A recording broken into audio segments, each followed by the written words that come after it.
Hello, welcome to my YouTube channel. My name is Enigma. Let me just do this quickly. I'll be taking you through international communication very fast. Thanks for those that has joined my Learn Online with Enigma that I am presently organized for Trinity State's Mass Communication HND1 student. It's always a time to help people to become better and learn faster. So today I'm quickly going to be talking about international communication. Now, international communication typifies communication exchange or interaction transcending national, political, cultural, and economic boundaries, and it is facilitated by interdependence of nations, group, and individuals. And so, international communication is communication between two or more nations, communication that transcend a boundary, that is communicating between one boundary and another. And so we say that international communication is the process by which different nations come together to transact business. And so you may ask, why do nations transact business? They transact business for technological reasons, for economic reasons, for political reasons, and reasons best known to this nation. So international communication is the communication process between different countries of nations across different frontiers. Now, international communication is communication which occurs at the international borders.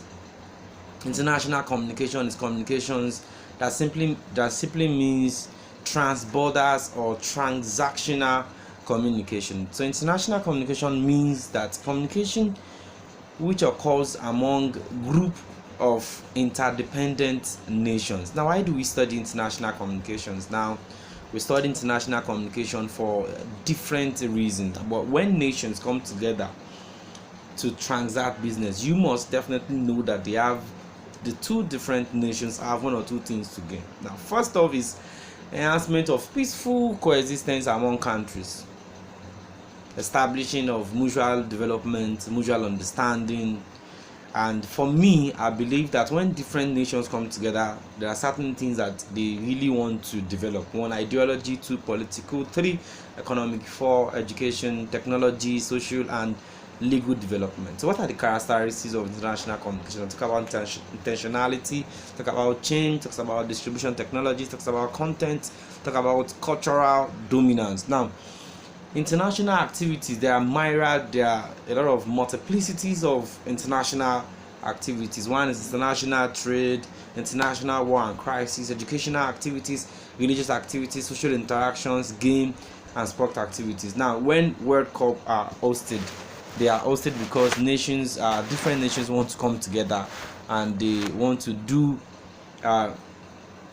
come together in such a way that they get to know each other. They come together to do business, they come together to make friends, and they peacefully coexist. So international communication is communication beyond the borders of every nation, communication that cut across different borders. Now, mark you must also understand that when nations come together to communicate and interact, they do that because they have one particular thing to gain in the long run. So if they do not have anything to gain, they won't engage in communication in the first place. Now, I have different perspective to international communication, but we must understand that this form of communication exists on the level of international boundaries, and nations communicate because they want to maintain relationship, they want to maintain friendship, they want to do things together, they want to share certain things in common.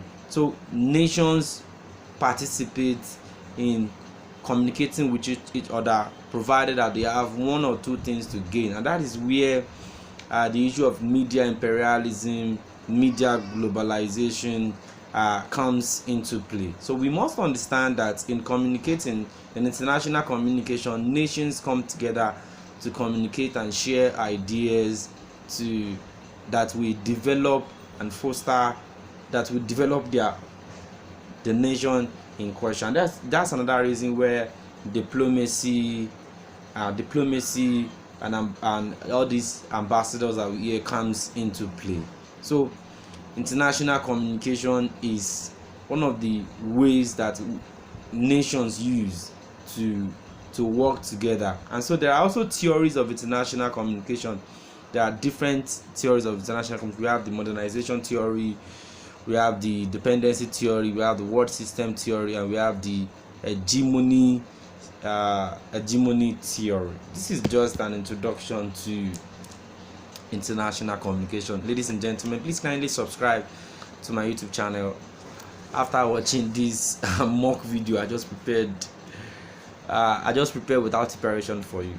Thanks for listening. My name is Enigma.